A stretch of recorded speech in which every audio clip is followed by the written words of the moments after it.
Ni inkuru y'incamugongo kandi ibabaje cyane kandi ikaba inkuru y'agahinda, ni amarira gusa wagira ngo uyu munsi wo kuwa gatatu tariki ya 17 z'ukwezi kwa munani wabaye uwo mwaka ku bantu benshi nk'uko mwabyumvishe ku nkuru zabanje.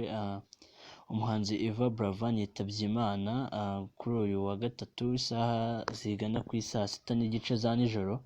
Rero indi nkuru tugezeho aka kanya kandi bitunguranye ni uko umusobanuzi mwakunze cyane Yanga nawe yitabye Imana kuri uwo munsi.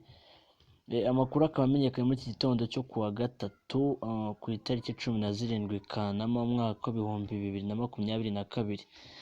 Iyi nkuru iratunguranye cyane aho abantu bari mu gahinda k'umuhanzi Iva Buravan witabye Imana.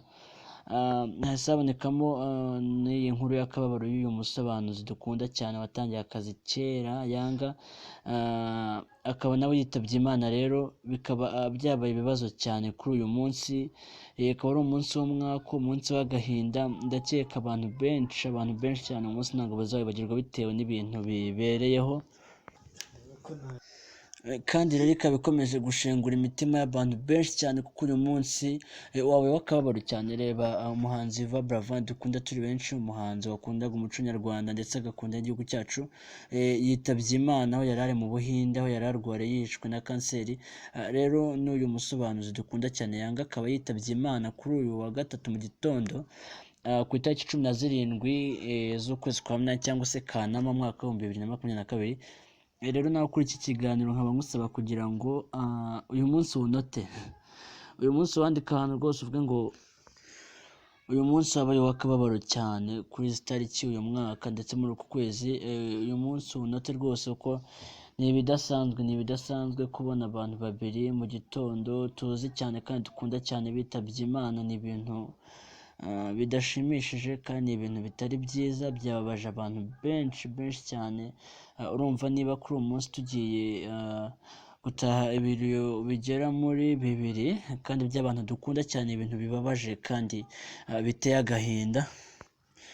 Ubwo rero bikaba tugira ngo tubifurize to rest in peace, kuba baruhuka mu mahoro, ariko ni ibintu bibabaje cyane. Rero uyu musobanuzi Yanga witabye Imana akaba yari amaze gukora udushya tugiye dutandukanye mu gihugu cyacu cy'u Rwanda, akaba yakurikiranwaga n'abantu batandukanye ku mbuga nkoranyambaga ndetse akaba anakundwaga n'abantu bagiye batandukanye. Rero akaba yitabye Imana kuri wa gatatu, ndetse n'ibihangano bye byari byiza cyane kuko ndakeka niwe muntu waje mu basobanuzi ba mbere batangiye umwuga mbere bawurambyemo bamazemo igihe. Rero akaba Imana imushimye, gusa ikibazo kikaba ari uko Imana iri kwitwara abeza gusa abantu dukunda n'Imana iri gutwara byabaye ibibazo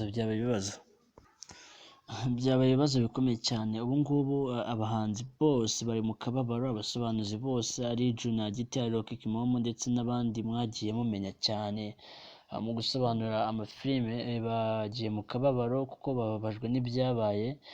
Kandi nawe ntabwo byagushimisha kuba umugenzi wawe mukorana mu kazi cyangwa se musengana cyangwa muririmbana yitabye Imana, uba wumva ari ibintu bikomeye cyane ndetse bibabaje. Rero abasobanuzi bose bari mu gahinda, bari mu kababaro ndetse bari kuvuga ese Mana ibi ni ibiki byabaye kuri uyu munsi? Ese ko tuzi ko twari tukiri kwizihiza Assomption, ubwo ndavuga izamuka rya Bikira Mariya, ibi ni ibiki biri kuba? Byabaye ibibazo. Rero niyo mpamvu nsaba kugira ngo mwe mukomeze mube tuned cyangwa se mukomeze mube updated kuri The Agent TV. Mu kanya turabazanira ese ni iyihe mpamvu, ese ni iki kishe uyu musobanuzi Yanga, ndetse na mu kanya murabona ese ni iki kishe Iva Buravan. Byose murabikurikirana kuri The Agent TV.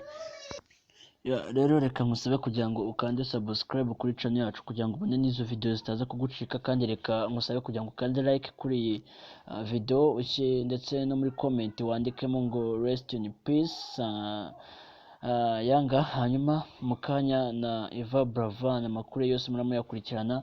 Reka uyu munsi w'akababaro tuyifatanyemo n'imiryango y'ibi byamamare cyangwa se y'aba bantu bitabye Imana. reka tubereke ko turi kumwe nabo kandi twifatanyije nabo. Reka tubabwire ngo rest in peace muri comment, hanyuma ukande subscribe ndetse like and comment, ukande share kugira ngo video yacu igere ahantu kure cyane n'abandi babashe kuba bakwifuriza aba bavandimwe kuruhuka mu mahoro. Reka mbabwire ngo stay tuned.